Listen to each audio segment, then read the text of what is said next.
Hello, good morning, good afternoon, good evening, wherever you are in the world. This is my very first live streaming conversation here on LinkedIn and Facebook, YouTube, wherever you happen to be tuning in. And I'm delighted to be having it with Patrick Leddin. How are you, Pat? I'm doing so well, Margie. How are you doing? I am great. I'm really well. And I want to just firstly say congratulations to you on your new book, The 5-Week Leadership Challenge. I'm excited. It's getting a lot of great feedback out there. We're getting a lot of great feedback on the book. And I tell people that the book officially launches August 24th, which is also my 30th wedding anniversary, which is kind of fun. And I also say that, folks, I didn't pick the date of the publishing. That was the publisher. I didn't pick the date of the wedding. That was my wife. But I get to enjoy both of those, which is kind of fun. Yeah, you're pretty central to both. So. Yeah, I play a role in each of those, which is great. That's awesome. Well, I just want to start by welcoming everyone who is watching, and I invite you just share wherever you are right now, just to share that in the comments, in the chat box. And I also welcome you to ask your questions as we go along. We're going to have about 30 minutes here. But I want to dive in to conversation around leadership. But of course, if anyone who's familiar with my work, it's all around being braver in how we live and how we lead, and really unlocking the potential within ourselves and others that fear so often holds dormant. And Patrick, you and I have talked before about the relationship between courage and leadership. And my belief is there's no leadership without it. So what's your take when it comes to what it takes for people to lead themselves and others to higher ground and better outcomes? You know, that's such a great question. I think it's really important as you think about yourself as a leader to recognize that there's a few critical things that, if you do them well, can make a big difference. So the first one, and I think you'll agree with this, Margie, it starts off with your mind. It really how do you see yourself and see the world and see the ownership you have over your choices? And you don't have to allow other people to define success for you. You can choose to define it for yourself. So that mindset piece is really critical. And especially as a leader, having the mindset that says it's not all about me, it's about other people, and how do I make that happen? So I think mindset's really critical. I think being clear on your purpose is really an important thing. I think the ability to have priorities set that are clear finish lines that you're trying to get to, so you can see how well you're living out that purpose, and then having a plan to make that happen. And then lastly, since leadership, whether you're leading yourself or leading others, it involves working with other people typically. So how are you going to perform? So I think each of those things is really critical. Yeah, I agree. And I think that's starting with, that mindset piece, because often we talk a lot when people talk about leadership, and I talk about strategy, and there's many aspects, particularly those who are in like big roles. But to me, before you get to any of that, it's about what is the mindset you're bringing to what you're doing. And I think over the last 18 months, as we've all weathered, all in different boats, but we've all weathered an incredibly stormy time through this COVID-19 pandemic, and we're not out of it yet, obviously. A lot of people have found themselves struggling to stay positive and to also stay on purpose. And I know that purpose is obviously a key practice, and I would call it a key pillar as well when it comes to leading ourselves and others, because you've got to be able to answer the question, for the sake of what am I doing what I'm doing? Why do I even bother to get out of bed? Why do I bother to put in the hard yards? What's your take on purpose? Oh, I think purpose is so critical, because whenever you're trying to do something, whenever you're trying to accomplish something, especially if it's something you haven't accomplished before, you're going to hit roadblocks. You're going to run into problems. And the reality is, along the way, as you run into those problems, you have to have a deep well to draw from. You have to have some place you can go to and say, okay, this is why I'm doing this. This is why I'm putting in those extra hours. This is why my work matters. And in the book, I tell some stories about the importance of meaning. And I'd love to share just one of those with you and your listeners. Yeah, really go quickly. for it. It involves if my kids, I have 2 children, if they ever say, Dad, you want to do whatever? I usually will say, yes, let's give it a try. And our daughter is 28 now. And a couple years ago, she came to me and said, would you like to run a half marathon with me? And I'm like, okay, I'll run a half marathon with you.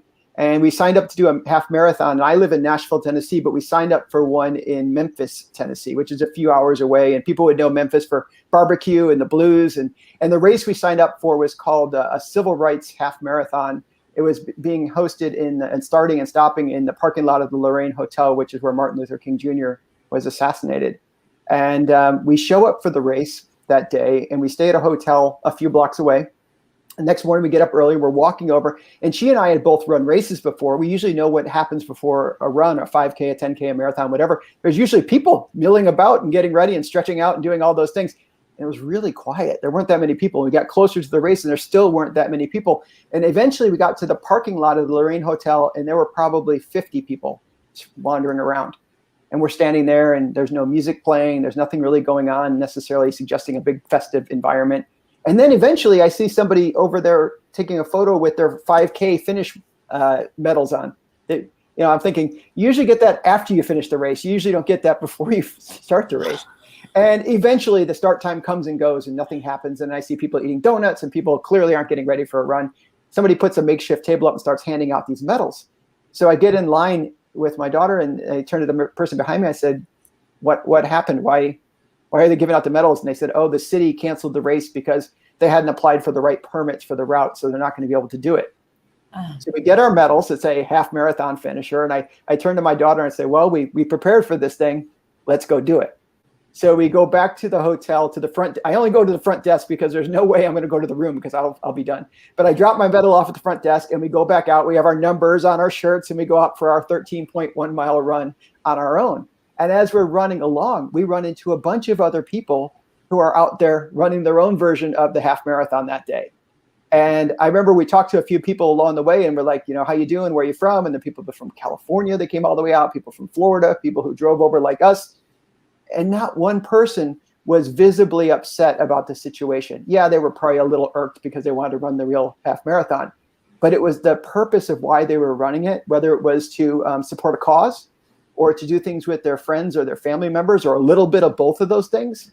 That meaning mattered more than whether or not the street was closed and things like that. And they were drawing a lot of excitement and energy even on their own because the cause was important to them. Yeah. So I think it's really critical when we think about, life's full of roadblocks and difficult times, and you can in your mind say, I'm going to do some bold, wonderful things. But at the end of the day, you got to have something to draw from when times get tough, and they will get tough. And, that story makes me think of how obviously it's about what we make things mean when it comes to how we process and show up in the world. And the meaning that people would have got from just showing up and running that race anyway, I think it actually almost makes it more meaningful, because despite the fact that there weren't people standing along cheering and it wasn't the event that they had thought, people still showed up. And I think that to me is, when it comes to life, often things don't go the way we want them to, but how do you choose to show up despite the fact that things aren't the way you'd like them to be? And to me, that is at the heart of what it takes for us to live good lives, is to be so intentional about how we want to show up and who we want to be, even when the circumstances around us aren't as we would ideally like them to be. Yeah, absolutely. And early on in my career, as you know, Margie, I started my career in the Army, and I had a chance to go to some of the tougher, I would argue some of the tougher Army schools like infantry school and Ranger school and jump master school, and do some of those things. I remember early on, it was kind of modeled to me that a lot of your purpose, or at least a lot of your strength as a leader, comes from your title or your position. That was kind of what was modeled for me. So there was a point in my career where I thought, I always want to be at the pointy edge of the spear. I want to have the role that's like at the tip of the spear. So if I'm in the military, put me in the infantry. That's the tip of the spear. Or these days I teach college at Vanderbilt. I might say, being in the classroom is at the tip of the spear. Of course, administration might say it differently. But I would say in the classroom, that's the tip of the spear. And I guess I kind of in my mind thought, so anytime you run into an obstacle or a problem, you can use that tip of the spear to kind of push your way through or force your way through. In other words, like saying, if anybody gives you any grief, you're like, are you kidding me? I work in this office, or I have this role or this title. And I think I was kind of modeled a little bit of that early on, that's the way you do it. But over time, I started to realize that there's kind of if you allow me, a little bit different tip to the spear. And what tip I mean now is I call it TIP, as in talents, inner voice, and passion. So if you think about what are you talented at? What are you good at, almost naturally or innately, or you can pick up? What is your inner voice or your conscience telling you are the needs in the world that need to be addressed? And then lastly, what are you excited about? And I have found that if I can put myself in the position where I use that tip of the spear, I am much more effective and have a much more clear alignment with my purpose in life than if I just go for the biggest role or title I can find. Yeah, no, it's funny that model, that TIP model, maps over to one I often share myself is, what are you focused on? And then what's the story you're telling yourself about it? And then what are you doing? You know, so it's focus, mindset, and then action. And it's easy though, let's face it, it's always easy to come up with reasons why not. And I think, I mean, obviously our brains, we all have that negativity bias to focus on what's wrong, what's missing, what we can't do, who's to blame, not us. and I think the more we can kind of go, all right, well, what is it I want to do? And what is it I can do? And what are the strengths and resources I do have? Right.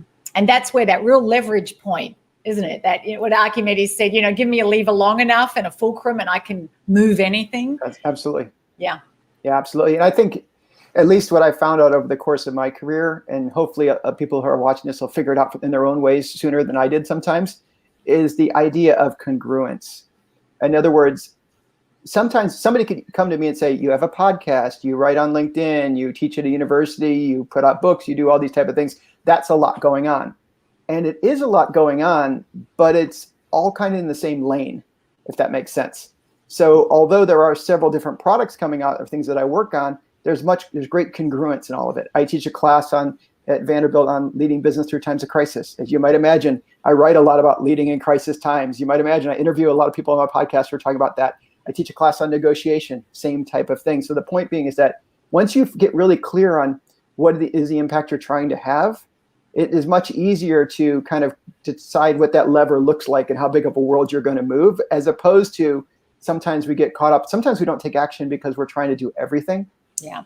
And the reality is that being brave starts with saying no sometimes to things. That's how we start figuring out where we can go from there. I think of Greg McKeown's work in essentialism, or, you know, the vital few and the trivial many. And it's easy to go into overwhelm. I think a lot of people have felt pretty overwhelmed in recent times because there's so many things we feel like we're supposed to be doing, and all of them seem like worthwhile things that need to be done.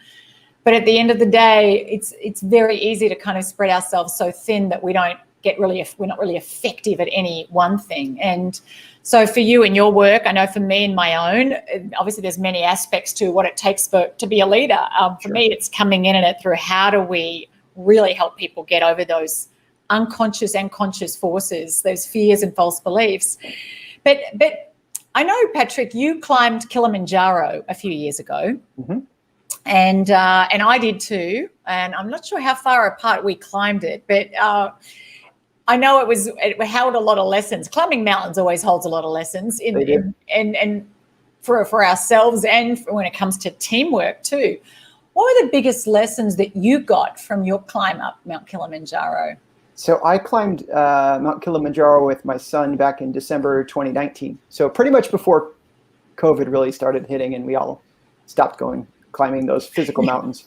But yeah, so we climbed it in December. And I have to tell you, my son is an avid outdoors person. He likes all the outdoors activities. He's also a, just like my daughter, will you sign me up to do something with me, Dad? He's the same way. I mean, that's how I ended up on Kilimanjaro, was hiking it. So we did the 6-day trip up Kilimanjaro. And I write about it in the book because the book focuses on a lot of different leadership stories to hopefully give people some insights or thoughts to consider about themselves. So as I hiked up Kilimanjaro, I have to tell you we're just going to, you're Dr. Margie Warrell. Let's the doctor's in. I'll just tell you the truth. I am a really task-oriented person. I love my to-do list. And if something is on my to-do list and I get it done, I love checking it off my to-do list. So like the little high comes from doing that. And if something is not on my to-do list, but to do it, I want to write it down to give myself credit for checking it off my to-do list. That's just how I'm wired, right? I have actually done that a couple of times myself. So as you might imagine, when I'm hiking up a mountain, I'm constantly going, how many steps have we gone? How many more steps? How many miles tomorrow? How much elevation change? Blah, blah, blah, blah, blah. That's what my mind's doing because I'm mentally checking my way through climbing this mountain. And I was driving our guide, Rashid, crazy. Because every night, if you remember when you hike that mountain or any mountain, every night you usually have a meal. You talk about the plan for the next day. And I'm every time he starts talking about the next day, I'm saying, how far are we going? You know, how much more elevation change? How many days till we get to the top? Remind me that. I'm doing, and he keeps kind of looking at me like, calm down, dude. Enjoy the journey.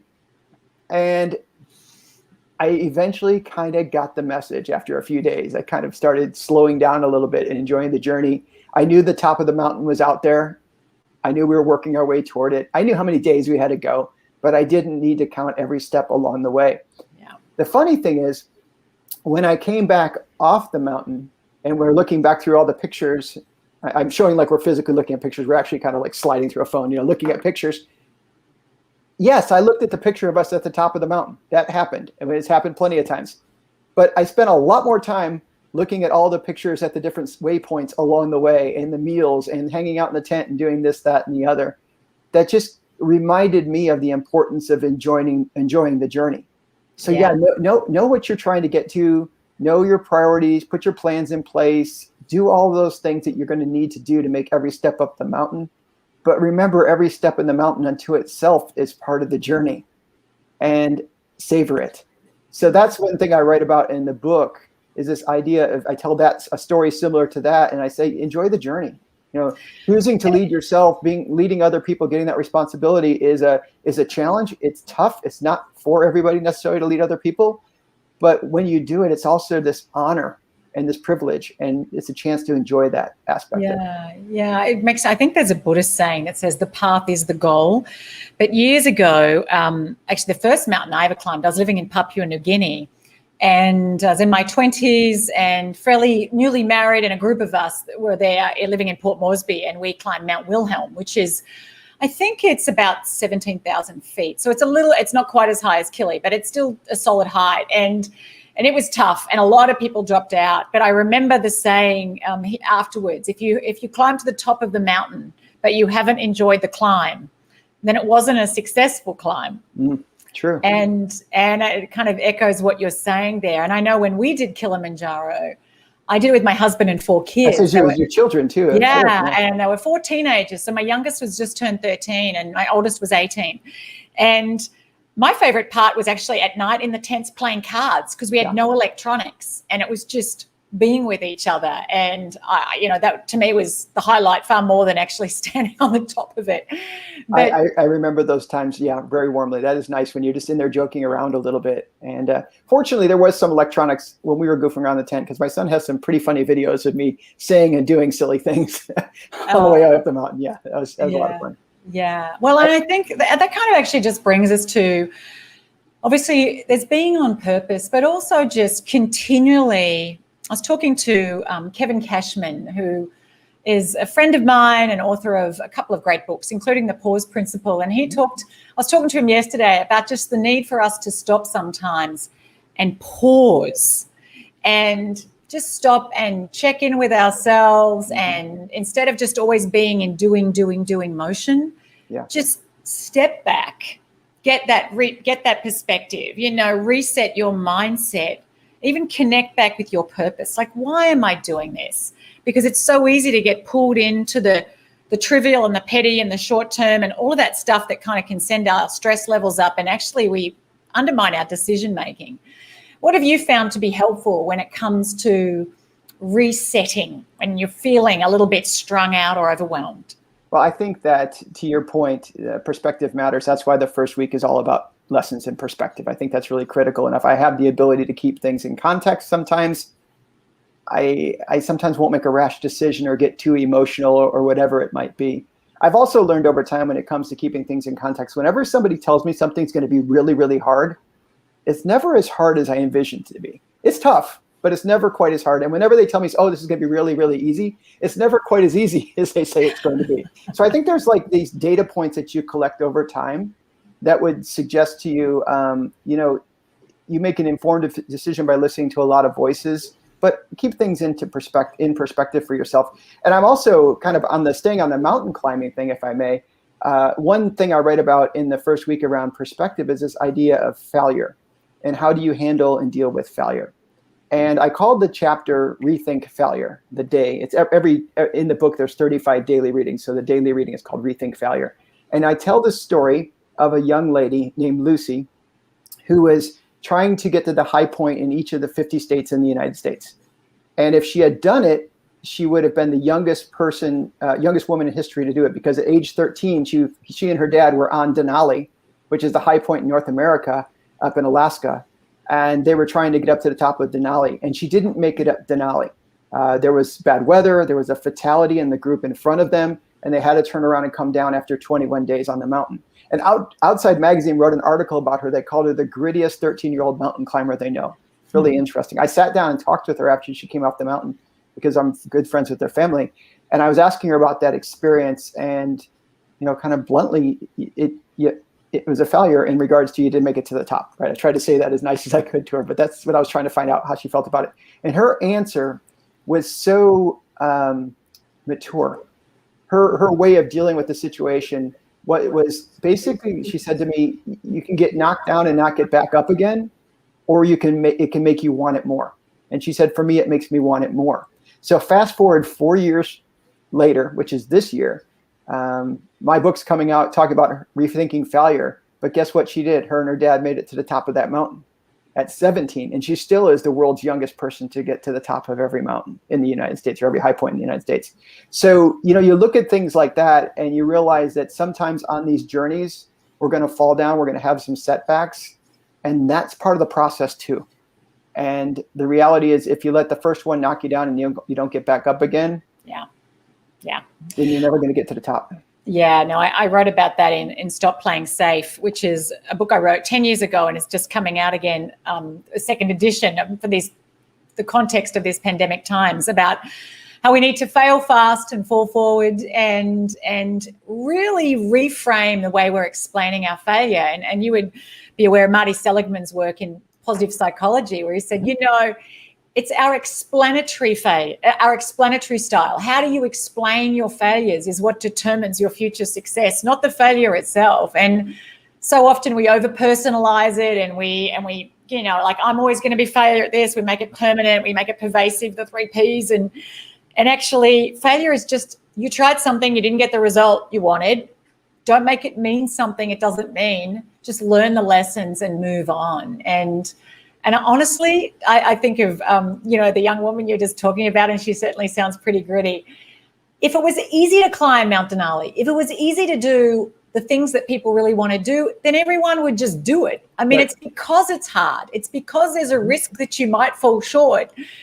That's what gives it the meaning. And I think the more we can sort of embrace the fact that life isn't supposed to just always be easy. Yeah. It's the challenges that we have to overcome that teach us about ourselves and that actually expand our capacity for bigger things. So, well, I love the quote from Jim Rohn, and you probably have heard a paraphrase of it. He says, at the end of the day, we must suffer from one of 2 pains, the pain of discipline or the pain of regret.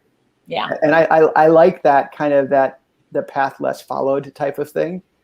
You don't know how it's going to turn out. There's no guarantees, but guess what? There's no guarantees in anything in life. But I guarantee you're not going to do it if you don't try.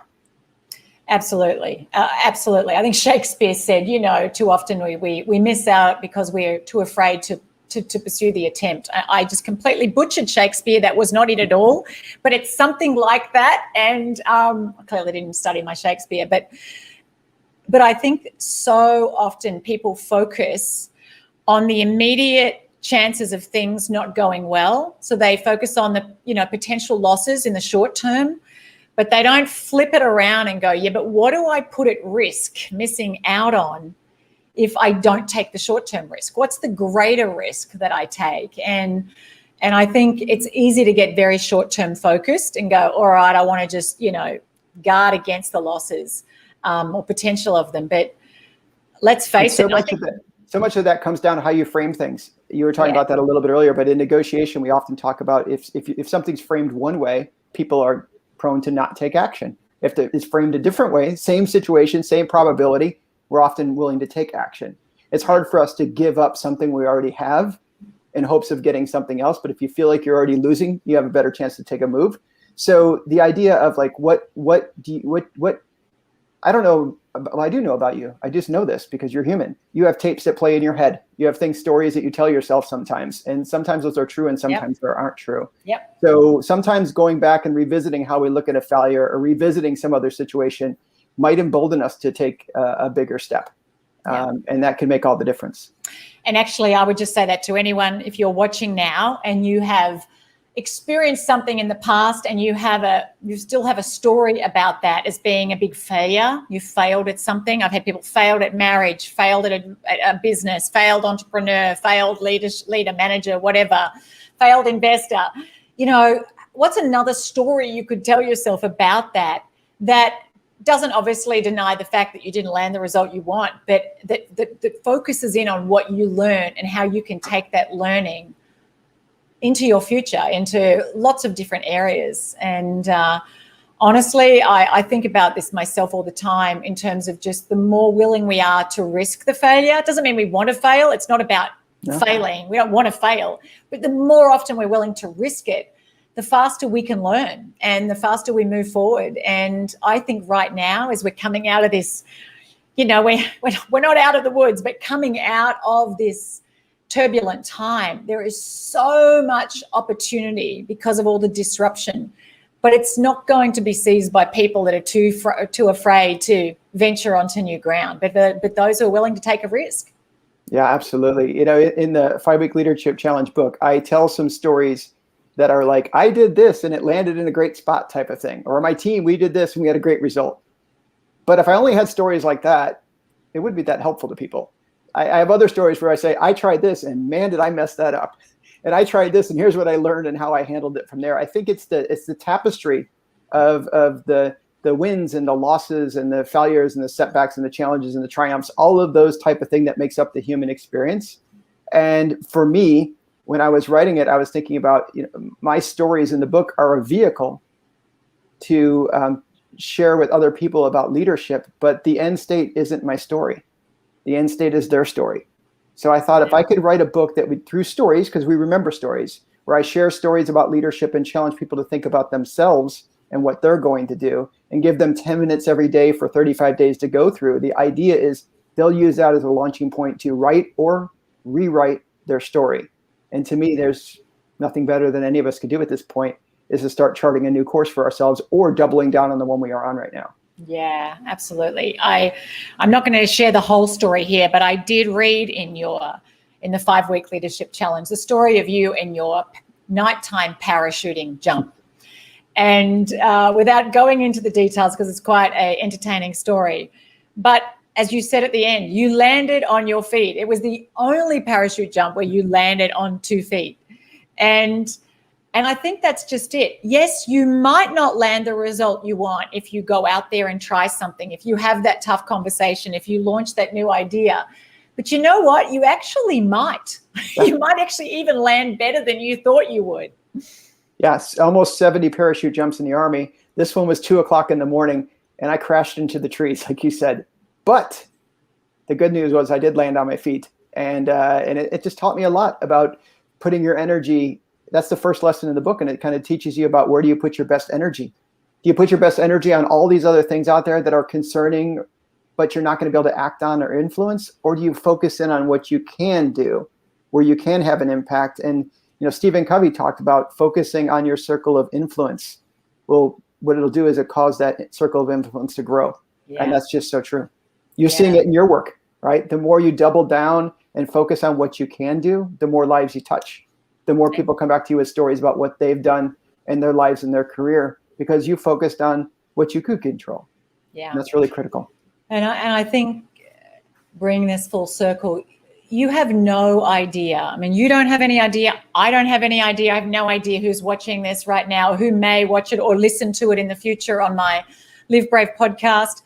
But I do know that how we choose to show up, how we choose to lead ourselves and then show up for others has a ripple effect well beyond anything we can generally ever kind of understand or appreciate in a particular moment in time.